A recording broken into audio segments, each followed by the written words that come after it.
Hello everyone, it's Matt. I'm here with Bose. What's up, guys? This is the Metroid Other M Rewind Theater. Yes, it is a beautiful trailer. We saw it the first time at E3. And here's the ocean. This is obviously Zeebs. Yeah, it's definitely part of the in-game. Definitely. That's not Zeebs. This is No. just a logo for Team Ninja. We haven't seen that, by the way, on a Nintendo console. So most people may have thought that that was actually Zeebs. But no, Team Ninja. And they're going to do this nifty little thing here. Check it out. Already? Plus Nintendo? No, multiplied. Times Nintendo. You get extra quality when you combine them. Yep. So we got this shot here opening the thing. This looks like it's either pieces of a space station. I mean, you can see a lot of different pieces of debris. Or it might have been a giant ship. And my theory is that it's something from early on in Samus's life. It could also be a research lab from Super Metroid. You remember they went in and they blew that thing up, and Samus just got out of there barely. Right. So we got a young Samus chilling here, probably in some Galactic Federation place. Yeah, pause this. I want to talk about the history just briefly. This is Okay. Samus, you know, after her home planet has been blown up. She's gone. The Chozo have rescued her. They've trained her. Now she's gone to work for the Federation. This is clearly all that history. Cool. So this first little space station here, it looks oddly like the Metroid Fusion Station. It does. We've seen some other people mentioning that. That could be the case, but we'll have to see. Here she's walking around, obviously, and we got Malkovich himself.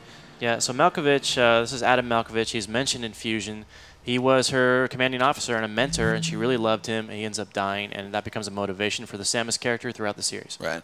This scene, by the way, looks like it might be tied with this scene right here. So maybe he's saying, "Any objections, lady?" She gives the old bam, thumbs down. Or is it? Or looks like she Maybe- might be shifting it. maybe Maybe not. thumbs up, kill them all kind of situation. Yep. So who knows? Those sections might be tied together. We're going to zoom forward a little bit because we already saw this. Obviously, young Samus again, That was Zero Suit Samus, by the way. transforming into her new nifty And you suit. saw a flashback to her as a child, so there's clearly going to be some story there. Right. So here we get into the actual gameplay of it. We have some obviously 2D-based gameplay. Very 2D. Although she's also firing back in the background. See that? By the way, she's fighting some Rios from the original Metroid. Yeah. So some character monster overlap. Here's another character, but showing off a bit more of the cinematic feel to the game. So right? even when you see stuff happening seeming 3D, it's still very much on a 2D plane so Right. far.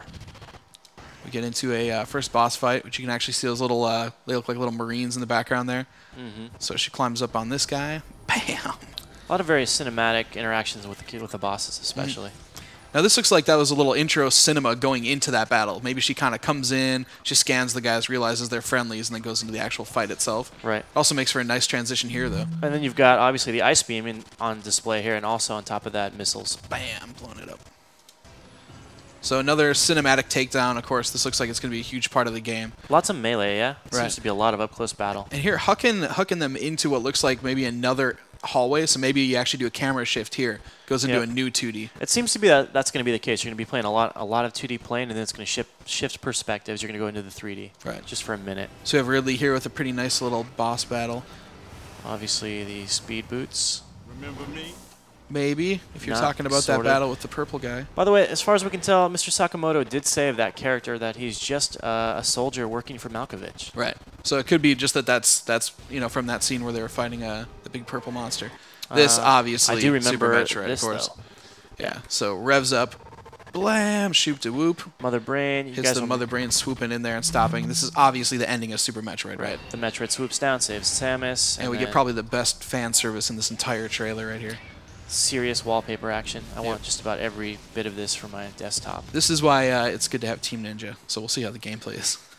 All right, so this is a bit more mysterious. You've got a character here who a lot of people have speculated could actually be a clone of Samus or even, something like that. And Oh, what was that? what was that? The Living Body Arms Development Lab. So That they're sure sounds like the suit. They're making suits. They got to be. Anyway, Mr. Sakamoto has said that this is not a clone of Samus, or is definitely not Samus anyway. It could be a clone still. Right. But she's obviously a very important character. There's been talks that maybe this is Samus X, since this is between Super Metroid and Metroid Fusion. We're just going to have to see. So that pretty much wraps it up, minus the actual release date. And in the upper left, some people are speculating that 325 up there is actually And I think there's March 25th. I think they're very overzealous. I don't think that's the case. I don't think that's the case either. But obviously a whole lot more to see. But thanks for tuning in to the Rewind Theater, and we'll see you next time.